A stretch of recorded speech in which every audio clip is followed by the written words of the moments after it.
Tonight in your health news, skincare. We all know it's important, but there's a side effect most of us probably aren't aware of. Much of what we put on our skin ends up in the wastewater, which is then channeled out to our ocean, having a profound effect on our coral reefs and the ecosystem. With me now to talk about all this is Dr. Mitchel Goldman from UCSD with how this happens and the ingredients we really need to be watching out for. Thanks for being here, Dr. G. Always good to be here, Kathleen. Well, these are certainly not two things that most of us would put together, skincare and the health of our ocean. How was this correlation even discovered? You know, it was discovered because, as we know, a lot of our coral reefs are actually becoming bleached or they're dying. And it turns out that about 90% of people that are swimming in around 10% of the coral reefs.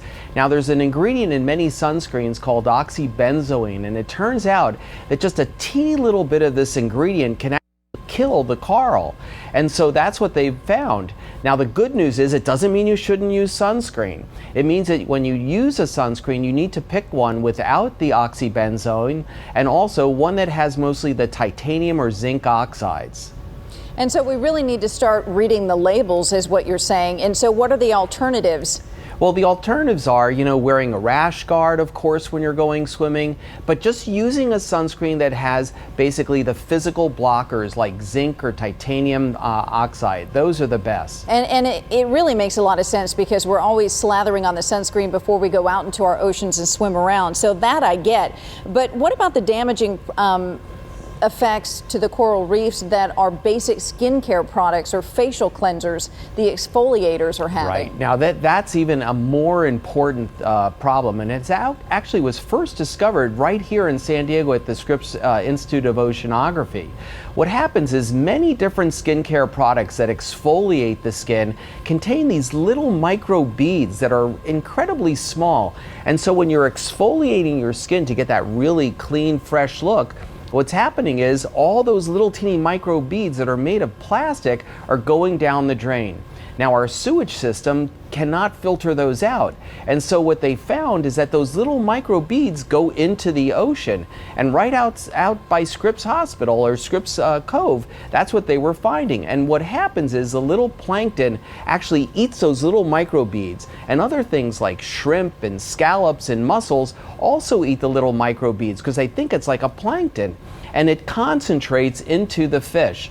It's even worse. The microbeads, which are plastic, will absorb cancer-containing products, which actually are very harmful. And so it turns out there's millions of these little microparticles in a square mile of the ocean. And we know that plastics in the ocean are a big issue right now. So what are some of the more natural methods to achieve the same end results and avoid some of those chemicals and also those particular exfoliators with the microbeads? Yeah, well, fortunately, a law was just passed in California. Jerry Brown just signed it last week, saying that there should be no more of these plastic microbeads by 2020.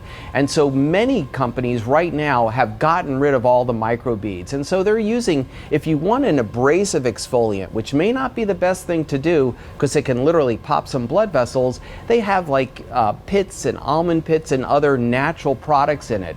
But more importantly, if you want to do an exfoliation, there are some companies like SkinMedica that makes products which contain glycolic lactic acids, so you don't have to scrub and damage your skin. It can just gently exfoliate or get rid of all the dead skin cells. All right, before we let you go, we just want to put up a graphic for our viewers that actually shows some of the most popular brands that have that oxybenzone in it, just so people can remind themselves, if you're buying Coppertone, Hawaiian Tropic, L'Oreal Paris, or Banana Boat, to make sure you read the labels. And this particular ingredient, Dr. G, back me up here, is found in really thousands of products, so you really need to look for it. It is, and it's one of the, when it's first listed as what's called an active ingredient. So just don't use a sunscreen with this active ingredient and you will not be harming our environment. And of course, we're not telling our viewers not to buy those products, just giving them a heads up of the impact it's having on the ocean. All right, our resident doctor in every Tuesday here at 6 o'clock. We always appreciate your insight, and this was a very interesting topic today. Thanks, Kathleen. See you next week. All right, see you then.